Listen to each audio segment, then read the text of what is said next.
Let's talk about some of the things happening. Start with the non-Teams pieces of what's happening. So first off, let's talk about Microsoft Forms.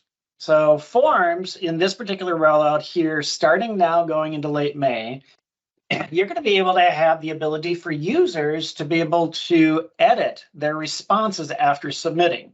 Right. So again, they may have already submitted something, but they may need to update it or something like that, depending upon, especially if you're using as part of a process, a business process, and trying to get updates from people.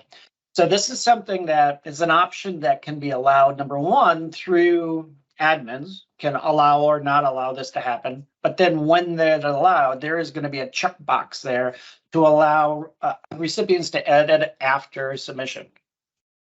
If this is something you are planning to do, make sure that you get this out to your end users so they know what's going on ahead of time. Stream, and if you have not heard about this with Stream, this is very, very important. Stream Classic, as we are calling this now, is retiring, period, right?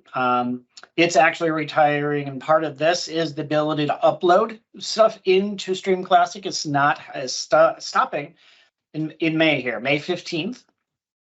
So make sure that you are already in the process of going through and moving over to the new version of Stream, which is the stream that's in OneDrive and SharePoint.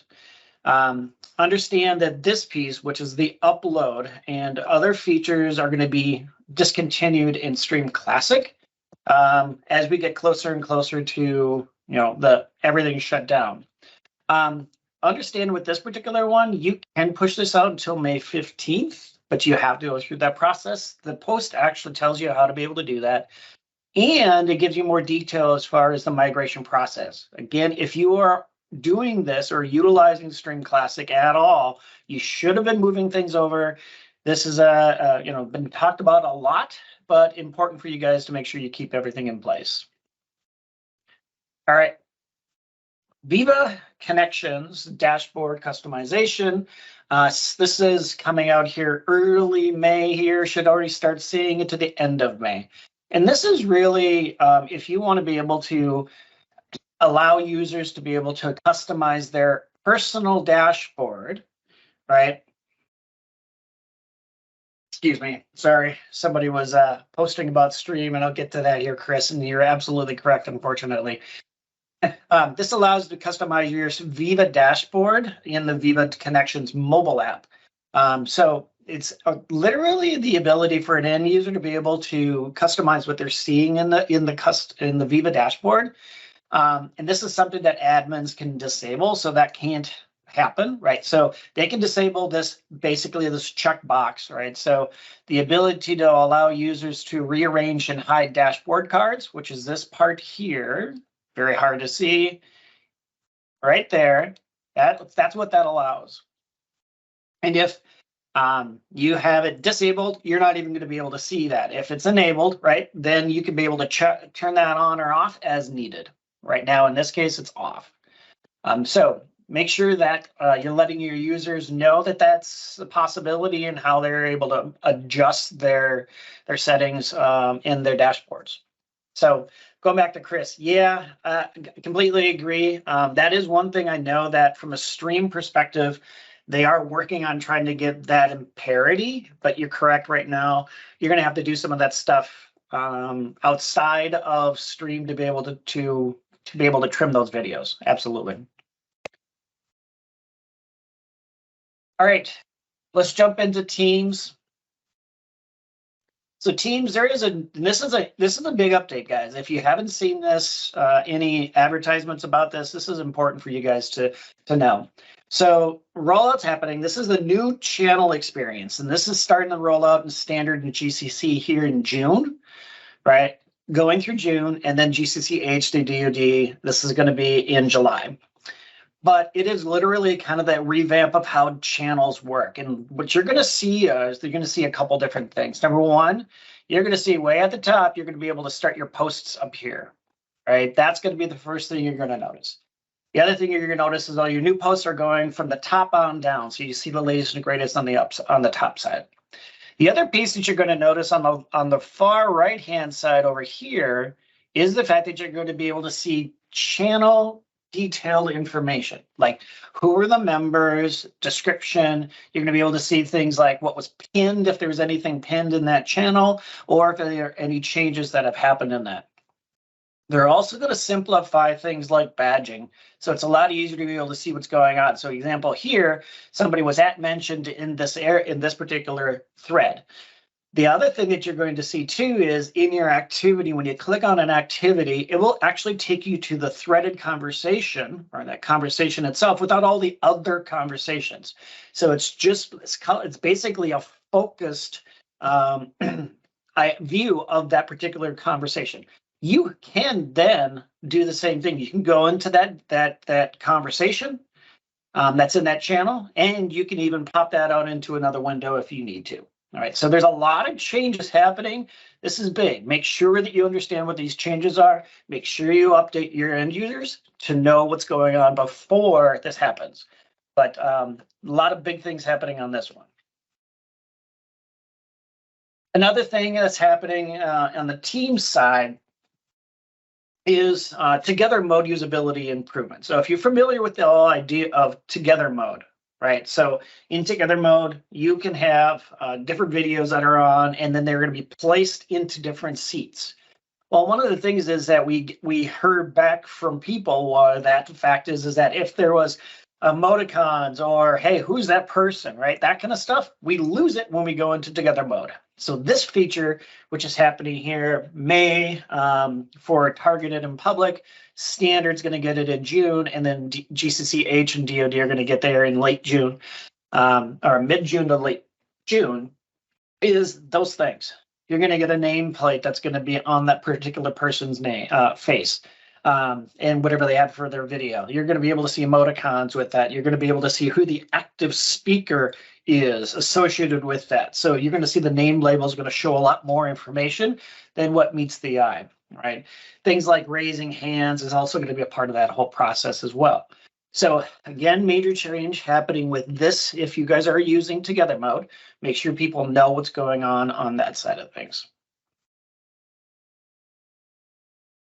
All right. For those who are using Teams webinars, now, if you're not familiar with this, and I know that Nick Stillings is going to do an excellent job talking about this a little bit later on, but webinar is one of those flavors you have for a Teams meeting. So you can do Teams meetings, you can do webinars, and then other things are going to come in the near future, town hall meetings, things like that. But webinars has the registration piece built on top of the meeting itself. Right, so there is a new policy that's going to be available here mid-May into early June that's specifically for your public webinars, right? And this is specifically, and I've done these. I do these for some of the things that I'm working on. And thank you for, please do not mute me again. Thank you, whoever did that. There is a change that's happening specifically, because if I have in my bypass for a lobby, in this particular case, I have people I invite, okay? That's how it should be set up when I do a webinar by default. You're going to get these two new features in here. So register attendees can bypass the lobby, yes, right? And then reject anyone who cannot bypass the lobby. Those are additional options so that you don't have to worry about that lobby thing at the beginning of a webinar, and you don't have to just let everybody in. So keep that in mind if that's the case. Make sure you notify those users who are utilizing the webinar capability in this change as an option for them as they're setting these up. Another thing that's coming in with the webinar piece, and this is something that I know we've been asked by a lot of people, understand this is a premium feature. So the creator of that particular webinar would be able to, if they had the premium license associated to the Teams premium license associated to their account, be able to change the reminder email content, right? By default, if I don't have that, I wouldn't be able to customize that particular update or that particular email. I also wouldn't be able to change when it gets pushed out, right? So that's the other thing to keep in mind. With the Teams Premium license, you get to be able to do both. You could literally send it out 1 minute before that particular event starts, or 5 minutes, right? Otherwise, I believe it's actually, I believe it's like 10 minutes or 15 minutes prior to it. It's going to actually do that. I know Nick will probably cover that a little bit more, maybe later on too, but it's important to keep that in mind. Again, that Teams Premium unlocks that capability from a customization.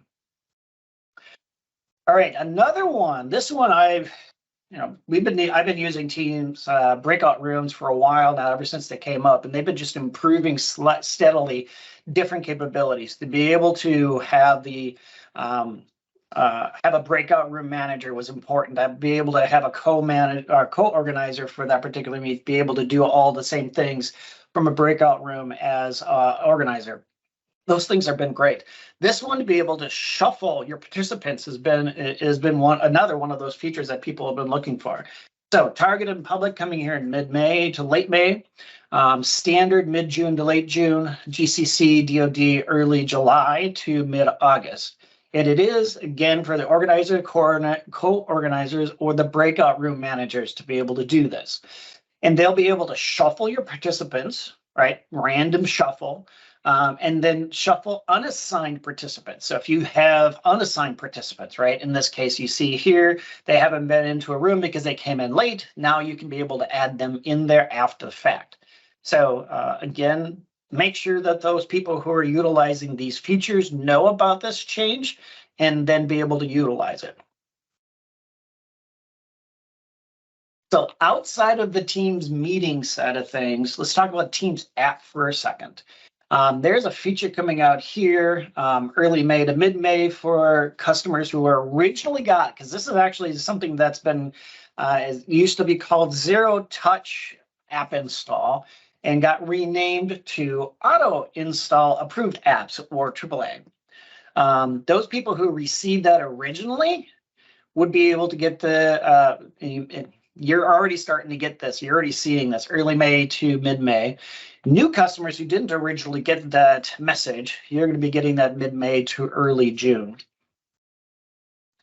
The feature really is about having pre-approved apps. So administrator is going to go in there, say, yeah, I don't want these done, or I want these approved. I'll be able to actually see from an administrator perspective all the details about it. I can click into it and see anything, and then I want to be able to approve this for my organization. Any of those pre-approved apps are going to be brought into Teams and made known to the users a little bit easier, right? So it's going to be a little feed indication, right? You're going to get an activity that says, hey, did you know that these apps are available?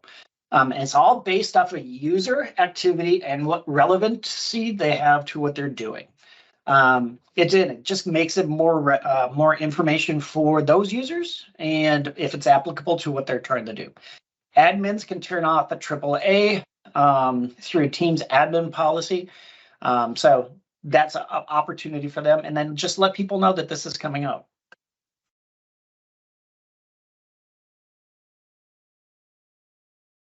Mr. Bovey's funny this morning. Breakout room shuffle. Great. Now a new one. All right, so change up in the Teams Admin Center also coming here. You may have already seen this. So to make it more usable for admins, they've done things like adjust some of the colors to make it a little bit easier to read, some navigations. Everything that they're doing in this case is really focused on helping the admins complete their task, whatever they're doing, a little bit more efficiently, I should say. One of the things that couples into some of the things they've been doing, where in Teams Admin Center, you're not going to see all the nodes right away, similar to what we see in Office 365 Admin Center. You can pin the nodes that you want to, or that you need the most. Again, making your life a little bit easier. So it's just another additional change to what you've been seeing. And then some quick mentions. One thing to keep in mind, that to-do users no longer be able to join shared lists from customer or consumer accounts, right? So for a while there, we were able to, if I had a consumer account, I can jump in and edit and modify a to-do list that I have inside my commercial account. Yeah, that's changing here late May to early July. Okay, so make sure you're focusing on that if you have that within your organization. And then the other one is to Teams live event attendee experience. So we did have an update here recently on the RTMP in situations that come up. Because of that, we are not going to be able to, we being Microsoft, not be able to longer support guest users joining on the web version of Teams. Unfortunately, it just does not work with that, and that's kind of limitation from an RTMP perspective.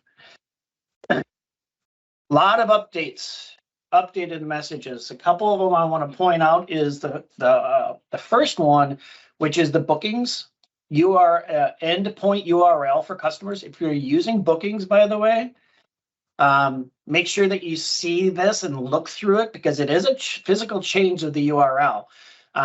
That they're going to a /book instead of, they had a very long URL at that point. So make sure that you whitelist that new URL. It's in there. Adjustments from the Teams search for the App Store. Avatars, I saw somebody had their avatar. Not everybody's getting it because they actually pushed out the end date for this to early July. So not everybody is getting the avatars that we're talking about. What is the other one? Intelligent meeting recap was another one where you are able to then, there's a Teams premium version versus a regular one. You'll get enhanced capabilities, but you still get that meeting recap. And that meeting recap stuff is then delayed a little bit, right? So early May, mid-April. For targeted and standard are going to get mid-May from late April. And then admin. These are very important things. As I mentioned about the bookings URL, there's changes afoot around the whole Microsoft URL structure. Any new apps that were coming out, and you're going to see some of the stuff with new features that are coming out, is going to all be cloud.microsoft domain, right? As opposed to what we have from the Microsoft.com side of things, right? So make sure that you read this particular post and really, really understand what's going on. And so, Chris, there you go. That's the mentioning of the cloud.microsoft domain piece. And I put it in here because it's a big change that's happening, right? So May is when this is happening. Again, for new apps. Existing apps, that's going to be done later on in 2023. Okay. There is a change for Power BI, so keep this one in mind. That's the TLS 1.1.0 and 1.1. Make sure you go to 1.2 instead. And that's another major change on that side. And with that, I think I got everything done.